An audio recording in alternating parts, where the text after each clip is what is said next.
వాళ్ళ ఇంటికి వెళ్తే చాలు మా పిల్లలకి ఎక్కడలేని ఆనందం వచ్చేస్తుంది, ఉత్సాహం వస్తుంది. ఇక వాళ్ళ కోరికలకి అద్దులే ఉండవు అనమాట.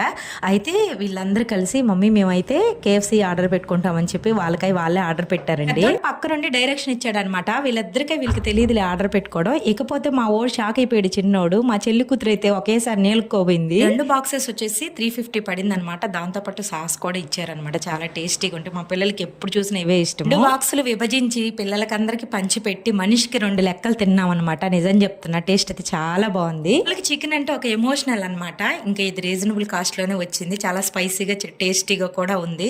మంచిగా చేసి పెట్టు అస్సలు తిననమాట. అదే ఈ KFC చెప్పు లొట్టలు వేసుకొని మరీ తినేస్తారు. ఇదేమిదో నాకైతే అర్థం కావట్లేదు అనమాట. పంచి పెట్టిన వాళ్ళది చాలా మంచి పని అండి. ఎందుకంటే మిగిలింది సగిలితే ఎక్కువ వస్తుంది అనమాట, తినేయొచ్చు. ఇకపోతే అందరికి 2 మంచి నేను 3 అయితే లాగిచ్చేసాను. వస్తే చాలు అమ్మ వాళ్ళ ఇంటికి వెళ్ళి ఇలా పిల్లలు ఇంకా ఫ్యామిలీ మొత్తం హ్యాపీగా ఎంజాయ్ చేస్తాము. వీడియో నచ్చితే లైక్ చేసి ఛానల్ సబ్స్క్రైబ్ చేసుకుంటా. బాయ్.